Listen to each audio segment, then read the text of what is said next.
রাজ্যে বিধানসভা ভোট প্রায় সমস্ত কিছুই এখন রেডি। 23 এবং 29 এপ্রিল দুটি পর্যায়ে বা দুটি দফায় বিধানসভা ভোট ঘোষণা করা হবে।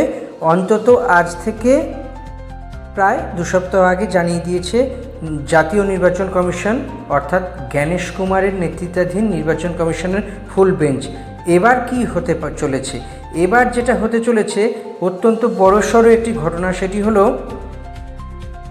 বিজেপি, তৃণমূল এবং বিভিন্ন রাজনৈতিক দল, যে আরও বিরোধী দল আছে, কংগ্রেস, সিপিএম, আইএসএফ এবং নির্দল, তারা প্রত্যেকেরই তো একটা স্বপ্ন দেখতে কোনো বাধা নেই।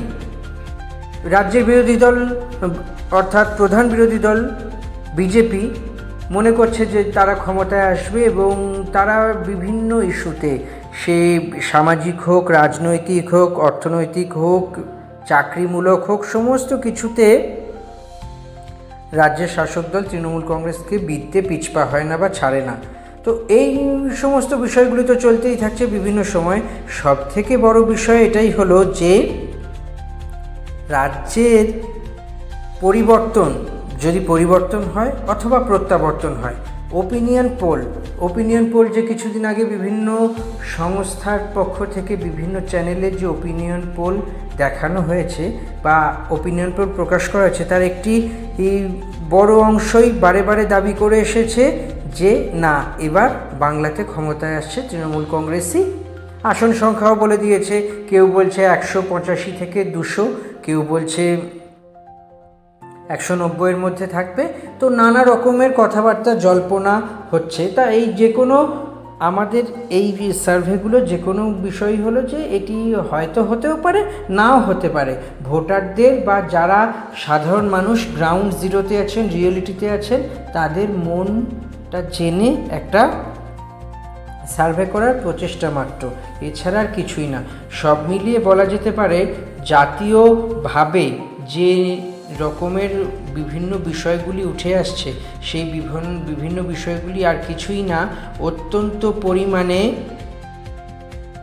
এক এক রকমের এক এক ধরনের ঘটনার ঘনঘটা তৈরি করছে। সব মিলিয়ে বলা যেতে পারে রাজ্য রাজনীতিতে এই মুহূর্তে অত্যন্ত চর্চার বিষয় হলো ভোট। ক্ষমতায় কে আসবে না আসবে তার জন্য 4 মে তো জানাই যাবে কি হচ্ছে, বা এখন যে জল্পনা তৈরি হচ্ছে সেই জল্পনার কতটা অবসান তৈরি হচ্ছে, কতটা অবসান হতে পারে, বা সেই জল্পনাগুলো ধরেই কি আদতে সত্যি হবে, তার সমস্ত কিছু কালের গর্ভেই ছেড়ে দেওয়া উচিত। সেখান থেকেই জানতে পারা যাবে আগামী দিনে কি হচ্ছে বা কি হতে চলেছে। সব মিলিয়ে বলা যেতে পারে রাজ্য রাজনীতিতে অত্যন্ত বড়সড় একটি ধামাকা তৈরি হতে চলেছে। কেননা বিধানসভা ভোটে যদি প্রতিটি আসন ধরে দেখি, উত্তরবঙ্গের আসনগুলি পর্যালোচনা যদি করে দেখি, দেখতে পারা যায় উত্তরবঙ্গের বিজেপির রেকর্ড ভালো। যদি পাহাড়ের দিকে যাই, বিজেপির রেকর্ড ভালো। যত পাহাড় থেকে সমতলের দিকে আসবো, তৃণমূলের কংগ্রেসের দাপট সেই মতোভাবে লক্ষ্য করা যায়। সেটা বিভিন্ন নির্বাচনে দেখা গিয়েছে, সে পঞ্চায়েত হোক, পুরসভা ভোট হোক, লোকসভা ভোট হোক বা বিধানসভা ভোট হোক, তার একটি বৈচিত্র্য এখানে থেকেই যায়। উত্তরবঙ্গে বিজেপি ভালো ফল করছে।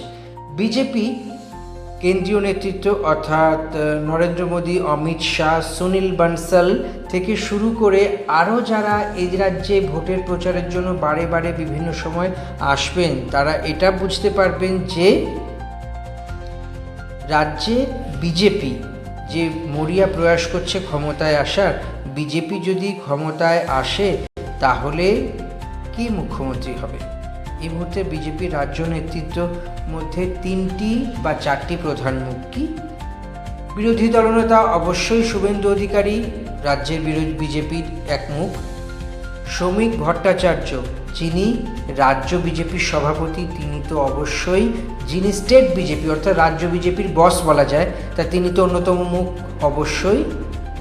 2 প্রাক্তন বিজেপি সভাপতি, একজন দিলীপ ঘোষ এবং অপরজন সুকান্ত মজুমদার, তিনি কেন্দ্রীয় প্রতিমন্ত্রীও বটে, একই ধারে একই সঙ্গে তিনি সাংসদও বটে।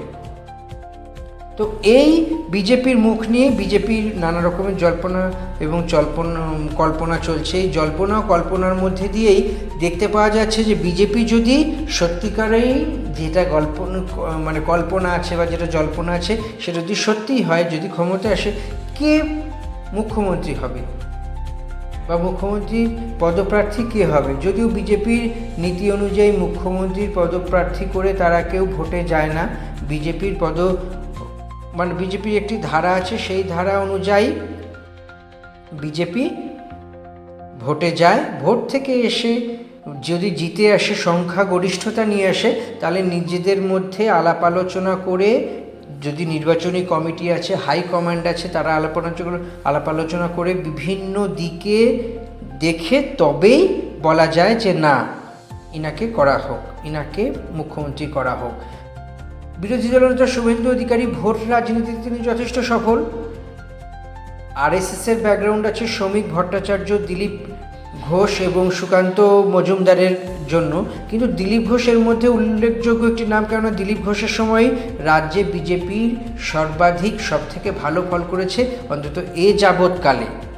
আর সুকান্ত মজুমদার, শ্রমিক ভট্টাচার্য, যে কোনো কারোর কপালে শিকে ছুটতে পারে বা শিকে কাটতে পারে। তার জন্য অপেক্ষা করতে হবে 4 মে। তারপরেই বিজেপি যদি ক্ষমতায় আসে তাহলে অবশ্যই জানিয়ে দেবেন। এই বিষয় নিয়ে বিভিন্ন রকমের পর্যালোচনা হবে। কেন্দ্রীয় নেতৃত্ব যেই নামে শিলমোহর দেবে সেই নামই ফাইনালাইজ হবে, তিনি হবেন মুখ্যমন্ত্রী। তাই অপেক্ষা করুন 4 মে পর্যন্ত।